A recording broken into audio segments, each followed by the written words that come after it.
मिला। ये मैं जो लाया हूँ ना, बाबा भीमराव साहब अम्बेडकर का आपको कम बोलते हो जय। मैं तो ये कहूँगा कि रोज सुबह जगो तो 101 बार ईमानदारी से बोलो जय। क्यों मैं बताता हूँ, सुनो, उनकी बातों को गौर करो, शिक्षित बनो, संगठित रहो, आगे बढ़ो। आपका बेटा कलेक्टर क्यों नहीं बना, IPS क्यों नहीं बना? इसलिए नहीं बना कि आपने अपने बेटे को अच्छी शिक्षा संस्कार जो देना चाहिए था तो आपने नहीं। हमारे बीच में वो राम एक लड़का आदिवासी हॉस्टल है रांची में, उसमें लगभग 8,000 आदिवासी बच्चे पढ़ते हैं। मैं वहाँ जाता हूँ, हॉस्टल जाता हूँ, वहाँ पूछता हूँ तो बताओ कि यार इस हॉस्टल में से कितने IAS बने? तो सब नीचे देखने लगे। अरे भैया नेताजी, आपको याद आ जाता है सब चीज, सब एक्चुअली कर लेते हो। अच्छा, हम लोग कितना आसान है। जोहार, नमस्कार। आप देख रहे हैं द ट्राइबल पोस्ट और लोक समय दस्तक के प्रिंट और डिजिटल नेशनल मीडिया में।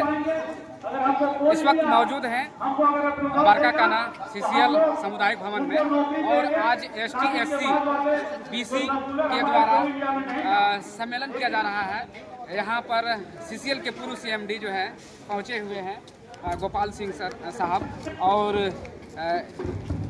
अनुसूचित जनजाति आयोग के लकड़ा जी का भी यहाँ पर आगमन होना था लेकिन नहीं पहुँच पाए हैं। ऐसे में क्या कुछ जो है ST SC BC का कार्यक्रम है, इन सभी चीज़ों को लेकर आज की तारीख में चाइना का प्रति व्यक्ति हमसे 2.5 गुना ज्यादा है। कहे रे भाई, कौन खा गया इससे? जब हमारी आमदनी दुगनी थी प्रति व्यक्ति चाइना से, तो ये सारा धन कौन खा गया? कौन है दिमाग? अरे खोजो, नहीं तो हम लोग तो बड़े भाग्यवान है, पिछला जन्म में बड़ा अच्छा पुण्य किए हैं, इतना बढ़िया जैकेट पहने हैं, शर्ट पहने हैं, हॉल में बैठे हैं, सरकारी नौकरी वाले हम सब लोग हैं, है ना? जानते हो पिछला जन्म में कितना हम लोग पुण्य किए हैं, कितने बड़े पुण्यात्मा थे, तब जाकर ये सरकारी नौकरी मिली है इस जन्म। लेकिन आप जरा बताओ हमें, ईमानदारी से बताना कि हम लोगों का बेटा तो चलो, हम लोगों का PF ग्रेजुएटी से बड़ा अच्छा उसका निर्माण हो जाए, उसके बेटे का क्या हो, और हमारे पोते के बेटा का क्या होगा भविष्य? कभी आपने सोचा है? हमें एक चीज बताना, रिजर्वेशन हमारे देश में कहीं कोई शंका नहीं है, ईमानदारी से उठाना। आप लोगों में से कितने लोगों के बच्चा कलेक्टर है? आप में से कितने लोगों का बच्चा कलेक्टर है? ये भी आपने उठा। अच्छा, हमारे पास माननीय ठाकुर साहब उपस्थित हैं, आप IPS थे और इनको 3 प्रेसिडेंट मेडल मिला। शायद ही झारखंड में कोई पुलिस वाला होगा जिसको 3 प्रेसिडेंट मेडल मिला, और उसके अलावा और 3 मेडल होता है मेरे डिग्निटरी को भी इनको मिला हुआ। इनको मैं जब देखता हूं तो एक आदर्श हमारे सामने दिखता है। अब हमें ये बता दो कि आपका कितना बच्चा SP है, किसका बेटा SP है? किसी का है क्या? भाई साहब आपका है क्या? हाथ उठाया आपने? अच्छा, गलती से हाथ उठाया। कितने लोगों का बच्चा IPS है? तो अब आप बताओ कि आपके पोते के पोता का क्या होगा? क्या उसको ये कुर्सी, ये भवन, ये मिलेगा? चपरासी भी नहीं होगा। लो भाई साहब बोल रहे चपरासी भी नहीं होगा। उसके बारे में सोचेगा? उसको छोड़ दो, उसके बारे में सोचेंगे कि नहीं? कौन सोचेगा? आप कभी सोचे हो? उसी के बारे में ये संगठन सोचे, उसी के बारे में ये काउंसिल सोचे। ये काउंसिल में पोटेंशियल है, मैं जानता हूँ। आज आप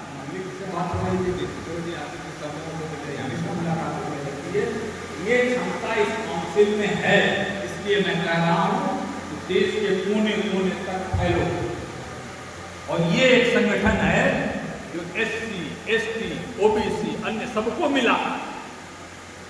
ये मैं जो लाया हूँ ना, बाबा भीमराव साहब अम्बेडकर का आप तो कम बोलते हो जय। मैं तो ये कहूँगा कि रोज सुबह जगो तो 101 बार ईमानदारी से बोलो जय। क्यों मैं बताता हूं, सुनो, उनकी बातों को गौर करो, शिक्षित बनो, संगठित रहो, आगे करके यहाँ कुछ लोग गुरु गोविंद जी की याद दिलाता हूं। गुरु गोविंद जी कहते हैं अपने दोहे में, कोई किसी को कुछ ना दे, कोई किसी को राजपाट ना दे, जो कुछ ले ले वो निज बल पर ही ले ले। गुरु गोविंद सिंह जी क्या कहना चाहते हैं कि आप वो समाज के लोग हैं, आपको कोई भी अपनी ओर से कुछ नहीं देगा, देगा तो भीख ही देगा। चाहिए तो आपको अपने निज बल से ही लेना होगा और निज बल के लिए आपको निज बल के लायक होना होगा। तो साथियों, गुरु गोविंद सिंह जी जो हमको मंत्र दे चुके हैं, बाबा साहब ने मंत्र के साथ में हमें संविधान दे दिया है और हमारे सामने मौका रखा हुआ है कि अपने अधिकार लेने का मौका रखा हुआ है। तो ऐसे स्थिति में यदि भारत देश में आरक्षण की बात की जाए तो all India SC/ST/BC employees coordination council द्वारा आज का जो अधिवेशन लगाया हुआ है वो उसी उद्देश्य से लगाया हुआ है कि हमारा समुदाय SC/ST/OBC माइनॉरिटीज ये जो आरक्षण का लाभी है, लाभार्थी है, बेनिफिशियरी है, इसको अपने अधिकार और न्याय की जानकारी होना चाहिए।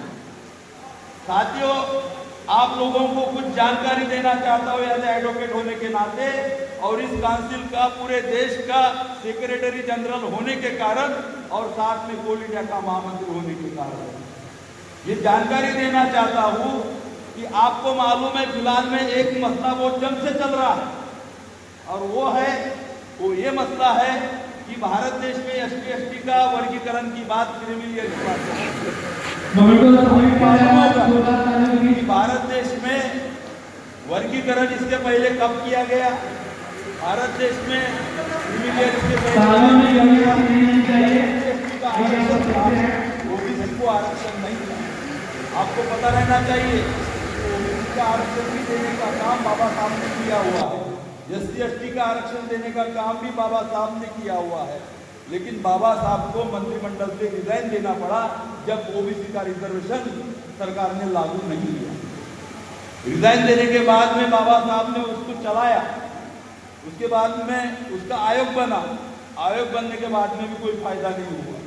फिर आयोग बना VP मंडल द्वारा, उसमें जो सिफारिशें की गई उसके आधार पर OBC को SC/ST के समान रिजर्वेशन दिया गया, लेकिन जब वो 1990 में लागू हुआ तो भी उसका विरोध हुआ, कोर्ट केस में गया और कोर्ट में केस जाने के बाद में OBC का क्रिमिनल आया। ये कोर्ट के माध्यम से आया, न कि बाबा साहब के माध्यम से आया हुआ है।